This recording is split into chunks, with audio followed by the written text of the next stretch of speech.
이사야 45장 9절 10절입니다. 질그릇 가운데서도 작은 한 조각에 지나지 않으면서 자기를 지은 이와 다투는 자에게는 화가 닥칠 것이다. 진흙이 토기 장이에게 너는 도대체 무엇을 만들고 있는 거냐 하고 말할 수 있겠으며 내가 만든 것이 그에게는 손이 있으나 만하다 하고 말할 수 있겠느냐. 아버지에게 말하기를 나를 자식이라고 낳았습니까 하는 자와 자기 어머니에게 무슨 해산의 고생을 했다는 겁니까 하고 말하는 자식에게 화가 닥칠 것이다. 아멘. 우리의 삶에는 도저히 납득하기 어려운 순간들이 찾아옵니다. 열심히 신앙생활을 하고 바르게 살려고 애를 썼는데도 상황은 점점 더 악화되고 사방이 꽉 막힌 듯한 답답함을 느낄 때가 있습니다. 이스라엘 백성들은 이와 유사한 극심한 혼란을 겪었습니다. 자신들은 하나님의 선택을 받은 거룩한 백성인데 도대체 왜 이방 나라의 칼날 앞에 무릎을 꿇어야 하는지 이해할 수 없었습니다. 당시 고대 근동의 패권은 잔인하기로 소문난 아시리아 제국이 지고 있었습니다. 아시리아의 강력한 군대 앞에 이스라엘은 무력하게 무너졌습니다. 뒤이어 더 거대한 바벨론 제국에 의해 포로로 끌려가는 비극을 맞이했습니다. 성전은 불탔고 거룩한 도성은 폐허가 되었습니다. 이런 현실 앞에서 백성들의 마음 속에는 깊은 회의와 원망이 피어올랐습니다. 하나님은 지금 도대체 무엇을 하고 계시는가? 왜 우리를 이런 고통 속에 방치하시는가? 라는 질문이 끊이지 않았습니다. 오늘 본문은 바로 그 절망과 의문을 향해 던져지는 하나님의 강력한 말씀입니다. 본문은 진흙과 토기장이 그리고 부모와 자녀의 비유를 통해 인간이 가진 근본적인 한계를 지적합니다. 우리는 종종 인생의 거대한 폭풍 속에서 하나님이 일하시는 방식을 다 이해하지 못해 방황하곤 합니다. 우리의 좁은 시선을 넓히고 보이지 않는 곳에서 흘러가는 역사의 거대한 흐름을 대면하는 시간이 되시기를 바랍니다. 하나님께서 고레스 같은 이방 왕을 세우셔서 권세를 행사하게 하시고 이스라엘을 구원하게 하셨습니다. 그러자 유다 백성들은 그에 대한 그 같은 하나님의 행위에 대해서 부당하게 생각하고 이의를 제기했던 것 같습니다. 그래서 이에 대한 하나님의 대답입니다. 토기장이와 토기의 비유입니다. 만들어진 물건이 제작자에게 가져야 할 태도를 말씀하십니다. 9절에 질그릇 가운데서도 작은 한 조각에 지나지 않으면서 자기를 지은 이와 다투는 자에게는 화가 닥칠 것이다. 진흙이 토기장이에게 너는 도대체 무엇을 만들고 있는 거냐 하고 말할 수 있겠으며 내가 만든 것이 그에게는 손이 있으나 만하다 하고 말할 수 있겠느냐라고 했습니다. 인간이 질그릇과 진흙에 비유되는 것은 인간의 본질이 한 줌의 흙에 불과하기 때문입니다. 사람은 피조물입니다. 연약합니다. 성경은 사람을 가리켜 깨어지기 쉬운 질그릇 조각이라고 표현합니다. 그것도 온전한 그릇이 아니라 이미 부서져 버린 한낱 파편에 불과한 그런 존재라고 말합니다. 인간은 스스로 대단한 힘과 지혜를 가졌다고 믿습니다. 거대한 제국을 건설하고 역사를 움직인다고 착각합니다. 당시 세상을 호령하던 아시리아 제국이나 바벨론 제국도 자신들이 온 세상을 지배하는 주인이라고 알았습니다. 그러나 하나님의 시선에서 그들은 그저 토기장이가 만든 수많은 그릇 중에 질그릇 중에 하나입니다. 언제든 부서질 수 있는 연약한 존재에 지나지 않습니다. 그런 사람이 세상을 온전히 다스리시는 하나님을 향해 원망을 쏟아내고 대드는 것은 마치 부러진 그릇 조각이 자신을 만든 장인에게 대적하는 것과 다름이 없습니다. 진흙은 스스로 형태를 결정할 권리가 없습니다. 토기장이가 둥근 항아리를 만들든 작은 대접을 만들든 그것은 온전히 만드는 사람의 계획과 목적에 달려 있습니다. 그런데 진흙이 토기장이의 손길을 거부하며 왜 나를 이런 모양으로 만듭니까? 당신은 솜씨가 없습니다. 라고 비난하는 장면을 상상해 보십시오. 얼마나 어리석고 황당한 일입니까? 우리는 인생이 내 뜻대로 풀리지 않을 때, 하나님이 원망스러워질 때 이와 똑같은 잘못을 저지릅니다. 나의 짧은 지혜와 안목을 절대적인 기준으로 삼아 온 우주를 운행하시는 하나님의 완벽한 지혜를 평가절하하고 마는 것입니다. 사람은 창조주 하나님께 주장할 아무런 권리를 갖고 있지 않습니다. 사람이 하나님께서 만드신 세상에서 생명을 누리고 있는 것은 오직 하나님의 자발적 은혜로 말미암은 것입니다. 그러므로 성도들은 하나님께서 행하시는 모든 사역이 인간의 이성으로 이해되지 않을지라도 감사함으로 순종해야 합니다. 부모와 자식의 비유입니다.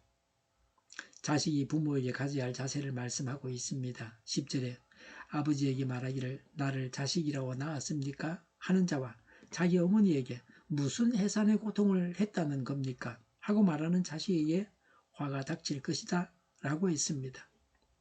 근거가 되는 말씀은 신명기 21장 18절부터 21절입니다. 어떤 사람에게 아버지의 말이나 어머니의 말을 전혀 듣지 않고 반항만 하며 고집이 세워서 아무리 타일러도 듣지 않는 아들이 있거든. 그 부모는 그 아들을 붙잡아 그 성읍의 장로들이 있는 성문 위에 회관으로 데리고 가서 그 성읍의 장로들에게 우리의 아들이 반항만 하고 고집이 세워서 우리의 말을 전혀 듣지 않습니다.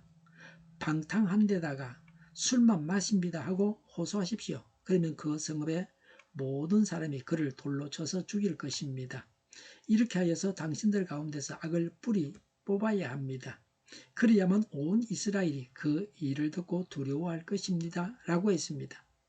이것은 자녀가 부모를 향해서 왜 나를 이 모양으로 낳았습니까? 나를 낳기 위해서 수고한 것이 무슨 의미가 있습니까? 라고 대드는 불효의 극치를 보여줍니다. 이스라엘 백성들은 당장 눈앞에 닥친 포로 생활의 고통 때문에 자신들을 존재하게 하시고 인도해 오신 하나님의 사랑과 계획을 통째로 부정해버렸습니다. 아시리아의 침략과 바벨론의 압제라는 거대한 역사적 시련 속에서 그들은 하나님의 손길이 자신들을 떠났다고 결론을 내려버렸습니다. 그러나 자녀가 부모의 깊은 속내와 사랑을 다 헤아릴 수 없듯이 인간은 하나님의 원대한 섭리를 단편적인 사건만으로 결코 재단할 수 없습니다. 우리가 예수 믿어서 천국 갑니다. 그러나 부모님이 우리를 낳아주시지 않았다고 하면 천국에 갈 수 없습니다. 부모님께서 낳아주셨으므로 예수 믿을 때에 천국을 소유합니다. 부모님의 은혜를 망각하는 것은 사람의 도리가 아닙니다. 은혜를 은혜로 받지 못하고 무조건 물질적인 풍요를 제일로 여겨 부모에게조차 패역을 행하는 현 세대 속에서 내가 지켜야 할 자식의 도리는 무엇입니까? 자식된 인간이 부모에게 하나님을 무시하여 하나님께서 하신 일에 대하여 힐난한다면 반드시 저주를 받을 것이라고 강조합니다. 아이잭 와츠는 우리는 진흙이요 하나님은 토기장이시니 하나님께서 원하시는 그릇을 만드시옵소서라고 했습니다. 이와 같이 우리는 말해야 합니다. 그렇다면 하나님께서는 왜 이스라엘 백성들에게 이토록 시기적절하고도 가혹해 보이는 비유를 말씀하셨을까요? 그 이유는 그들의 고통 뒤에 숨겨진 진정한 하나님의 계획을 신뢰하게 하기 위함입니다. 당시 이스라엘 백성들은 아시리아와 바벨론의 압제 속에서 절망하고 있었지만 하나님께서는 이미 그 고난의 터널 끝에 대반전을 준비하고 계셨습니다. 하나님께서는 이방 나라인 페르시아의 왕 고레스를 택하셔서 이스라엘을 해방시키겠다고 선언하십니다. 이스라엘 백성들의 상식으로는 도저히 받아들일 수 없는 방식이었습니다. 어떻게 이방에 하나님을 알지도 못하고 믿지도 않는 왕이 하나님의 도구가 되어서 자신들을 구원할 수 있는지 그들은 도무지 이해할 수 없었습니다. 바로 여기서 우리는 오늘 설교의 핵심을 봅니다. 우리의 고난과 회의감에 대한 하나님의 해답은 바로 하나님의 절대적인 주권과 완벽한 지혜를 있는 그대로 인정하고 신뢰하는 것입니다. 진흙은 토기장이가 지금 무엇을 만드는지 다 알지 못합니다. 빚어지는 과정 속에서 짓눌리고 깎이는 아픔을 겪을 뿐입니다. 그러나 토기장의 머릿속에는 이미 가장 아름답고 쓸모있는 그릇의 도면이 완벽하게 그려져 있습니다. 아시리아의 칼날도 바빌론의 포로 생활도 결코 우연이 아니었습니다. 그것은 이스라엘을 거룩한 질그릇으로 다시 빚어내기 위한 하나님의 손길이었습니다. 우리 삶도 마찬가지입니다. 지금 겪고 있는 아픔, 도저히 이해되지 않는 억울한 상황, 사방이 막힌 듯한 답답함은 하나님이 우리를 버리셨다는 증거가 아닙니다. 오히려 우리라는 질그릇을 가장 가치 있고 아름답게 빚어 가시는 하나님의 정교한 조각 과정입니다. 내가 가진 좁은 지혜의 틀 안에 하나님을 가두지 마십시오. 너는 무엇을 만드느냐? 라며 원망 섞인 질문을 던지기보다 하나님의 손길에는 결코 실수가 없으십니다라는 그런 고백을 해야 합니다. 역사의 주관자이시며 내 삶의 주인이신 하나님을 온전히 신뢰할 때 비로소 고난을 넘어 일하시는 하나님의 위대한 손길을 봅니다. 내 뜻이 아닌 하나님의 뜻이 선하심을 믿고 토기장이 되신 하나님의 손에 온전히 삶을 맡겨드리는 복된 인생이 되시기를 간절히 바랍니다.